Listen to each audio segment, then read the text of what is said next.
Tonight, horrific claims of racial profiling, discrimination, and assault by rogue security police officers working at Detroit's Renaissance Center. The RenCen is in the heart of the city, designed decades ago to bring people downtown. But I learned, at least over the last decade, the welcome mat isn't being rolled out for everyone.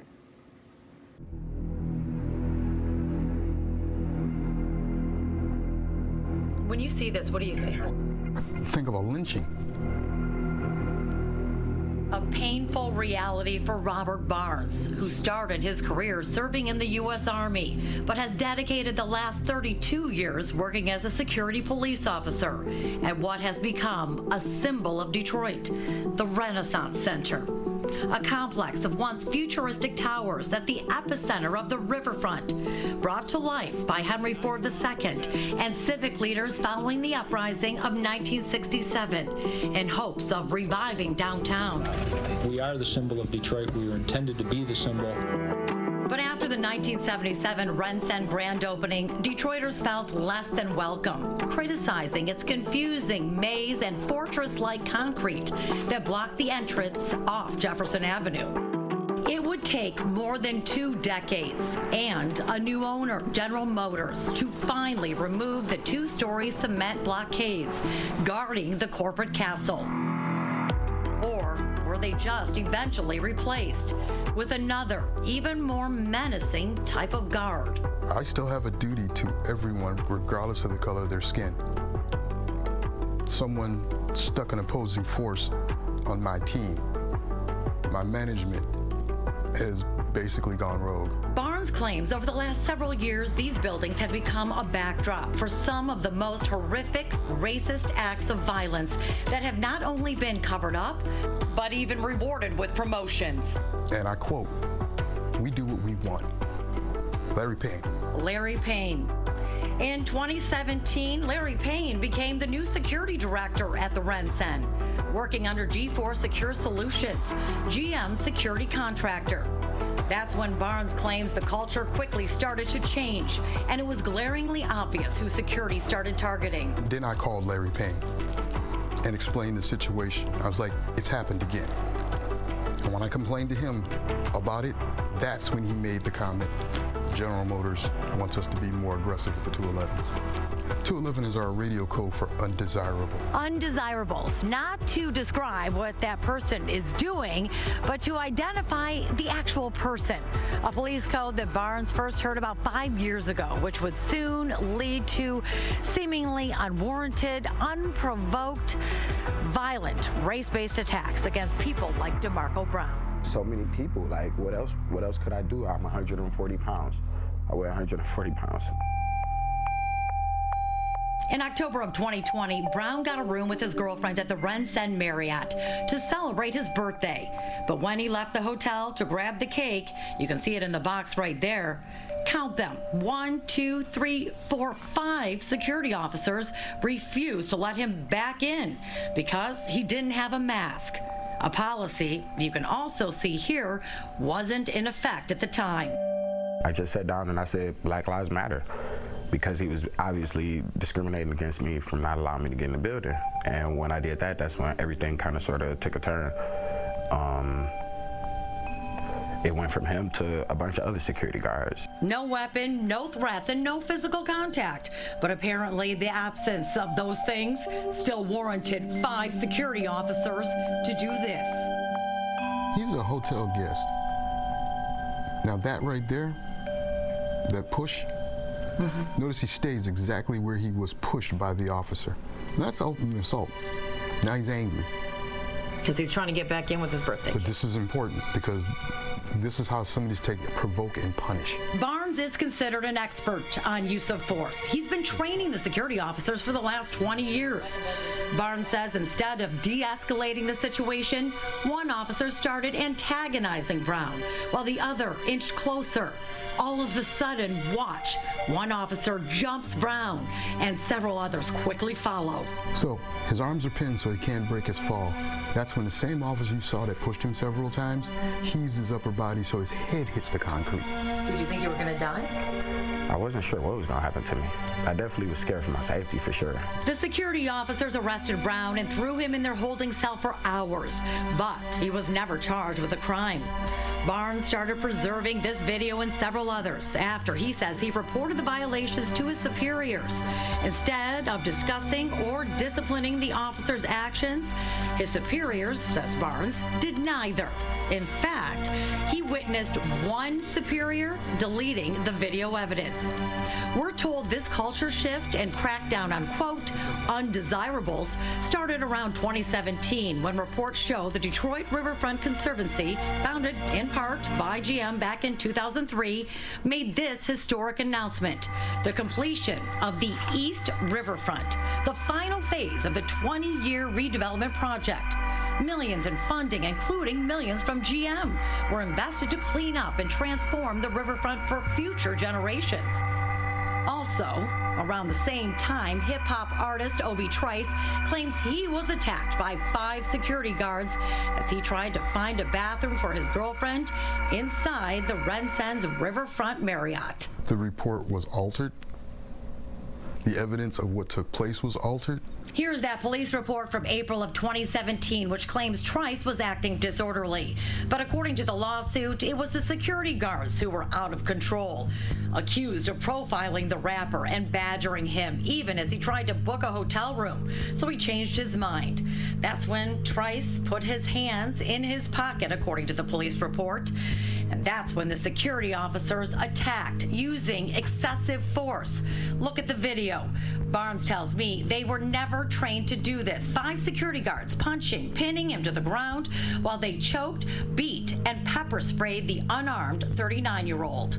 The man was pepper sprayed within 3 feet, right? This is called a hydraulic needle effect. In other words, almost blinding him. Every pressure point was applied to him over and over again, and it was like there was no cause for this. He wanted to use the restroom. He's already restrained, already down, and the officer puts stress on his knee. 3rd officer comes in. Meanwhile, he's being choked. Trice spent the night in jail, but again, never charged. Fox 2 has learned since then there have been multiple victims who have filed complaints like this. Many now represented by attorney Danielle Safran. In my interview with dozens of witnesses, it appears to me that they wanted to keep out any undesirables. Someone's going to get killed, and I speak from my professional aspect, not my emotions in this. As a supervisor who is tasked with training and assessing use of force, Barnes knew something drastic had to be done, especially after seeing this, the horrific attack of a 61-year-old homeless woman. Who are you going to tell? Who's going to believe you over me? Watch the 61-year-old, who is scared to reveal her name, walk across the RenCen to get her bike and go. We're told she had permission to be inside to escape the rain, but apparently it didn't stop this security officer who confronts her. The video shows they speak for about a minute until she reaches for her bike to leave. The officer blocks her with his arm, and moments later he attacks, slamming her against the wall and on the ground, punching her in the face and head over and over again, violently restraining her. But why? This incident was buried. No meeting was held.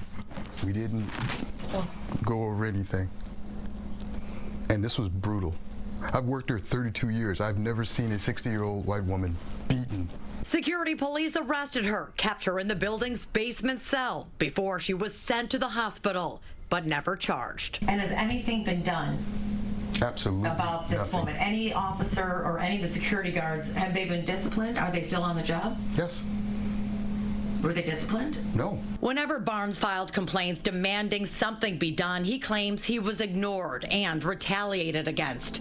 Even more troubling is when Barnes tells us he was told to delete the surveillance videos, evidence of what really happened. It's also why he is now a whistleblower in a class action lawsuit. These are such clear displays of abuse of authority, excessive force, violations of constitutional rights. People are being assaulted. These officers should be in jail. They should have their license pulled. But there's no transparency and people don't know about it. No transparency because the security company basically owns the company it serves. A GM corporation ultimately in charge of the security police officers at the RenCen, which is GM's global headquarters. I did some digging and learned GM's Riverfront Holdings, that develops properties along the Riverwalk, owns 9% of the RenCen Center Management Company, the same company that holds the security police license. And guess what? Allied Universal Security owns 91% of the General Motors subsidiary. That corporation, RenCen Center Management Company. The connection is about as confusing as trying to find your way around the RenCen, but all roads lead back to the client, and that's General Motors. They've moved from doing illegal activity to being a public safety threat. So, yeah, I'm continuing on. No one else wants to, but I'll continue on to do my duty. And we've learned the only reason RenCen Center Management Company was created was to obtain a state license under Public Act 330, which basically gives a regular security guard much more power. And court documents reveal the state-mandated license is registered under one person, GM employee Gregory Jenkins. He claims it's not his job to deal with complaints or compliance, but he also admits his only job is to renew the license every 3 years. How does that work? We've tried calling him multiple times. He's the one that holds the license for the RenCen Center Management Company, and we need to speak with him. So, Jenkins ignored our attempts to speak to him, just like he apparently ignored the actions of the security police officers over the last decade, which means MCOLS, the state law enforcement commission in charge of issuing the license and regulating the security police with the sole power of revoking its license, had no idea either. As the director, though, of MCOLS, is that concerning to you? Of course it is, and which is why we're investigating it. Now they are, 18 months after Mr. Barnes filed his first complaint with MCOLS. Barnes detailed compliance violations, alleged racial profiling, discrimination, and excessive force used against innocent civilians. But MCOLS didn't address it. Not until I reached out to the executive director, Tim Burgess. What happened to that complaint? Yes, very unfortunate. Mr. Barnes did send us an email in May of 2022, and for a variety of reasons, that email was never acted on, and we own that 100%.